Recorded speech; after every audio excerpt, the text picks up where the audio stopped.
కొద్దిగా వెనక్కున్న అందరూ వెనక్కున్నామా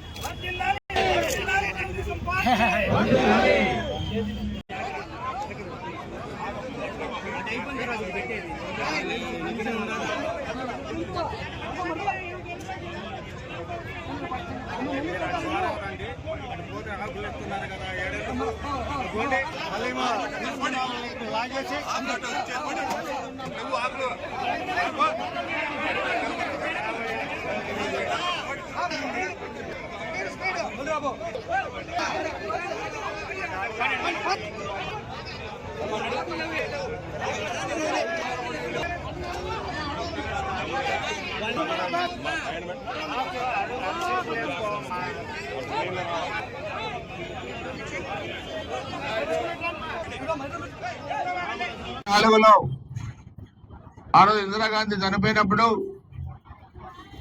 భారతదేశం మొత్తం కూడా 35 స్థానాలు గెలుచుకొని పార్లమెంట్ లో ప్రధాన ప్రతిపక్ష పార్టీ పోషించింది తెలుగుదేశం పార్టీ అన్న సంగతి కూడా మీ అందరూ కూడా తెలియజేస్తూ ఉన్నాను. తెలుగుదేశం పార్టీకి ఒక చరిత్ర ఉంది. ఇది ఒక సిద్ధాంతం ప్రకారం నడిచే పార్టీ, పేదవాళ్ళకి అనుకూలమైన పార్టీ, దౌర్జన్యాలు వద్దనుకునే పార్టీ, అందరి శ్రేయభిలాషులుగా ఉండాలని కోరుకునే పార్టీ. మరి చాలా పార్టీలు పుట్టుకొచ్చాయి.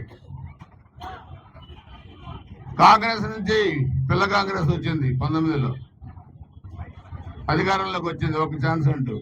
అరాజకాలు సృష్టించారు రాష్ట్రంలో. ఒళ్ళు కోవెక్కి ప్రవర్తిస్తే 151 నుంచి 11 స్థానాలకు దిగజారారు. ఎక్కడ కూడా మనం చూస్తే 20 మంది 12 మంది పెద్దవాళ్ళు 8 మంది పిల్లలు చనిపోయారు 1924 మధ్య. చాలా మంది దాడులకు గురయ్యారు, మహిళలు మానభంగాలకు గురయ్యారు, పొలాలు బీళ్లు పెట్టారు. ఈరోజు కేసులు కూడా కొన్ని కేసులు కూడా లేవు, అది ఎంక్వైరీ నడుస్తూ ఉంది. నిన్న మన పిన్నెల్లి గ్రామం మనం చూస్తే 1924 మధ్య 50 మందిని అక్కడ కాలుతో వెనక్కొట్టారు, ఒక వ్యక్తిని చంపారు, పొలాలు బీళ్లు పెట్టారు, అరాచకం చేశారు. ఎన్నికల్లో బాంబులు కూడా కట్టి బాంబులు కూడా వేశారు. నియోజకవర్గం ఒక అల్లకల్లోలం. నిన్న ఒక వ్యక్తి, 2 దళితులు వ్యక్తిగతమైన ఘర్షణలో సాలమన్ అనే వ్యక్తి చనిపోతే దాన్ని తెలుగుదేశం పార్టీ వాళ్ళు చంపారని చెప్పి క్రియేట్ చేసే ఒక చెత్త రాజకీయ నాయకుడు, ఓడిపోయినా సిగ్గుసర లేని రాజకీయ నాయకుడు ఇక్కడ ఉన్నాడు, మాజీ ఎమ్మెల్యే. అతనికి బుద్ధి జ్ఞానం ఏమి కనపట్ల. ఎందుకంటే అరాచకాలు చేసి మనం కూడా ఆ విధంగా చేయాలని అనుకుంటున్నాడు. ఎందుకంటే ప్రశాంతంగా ఉంది నియోజకవర్గం, మనం కూడా అభివృద్ధి కోరుకుంటున్నాం, అరాచకం మనం కోరుకోవట్లేదు.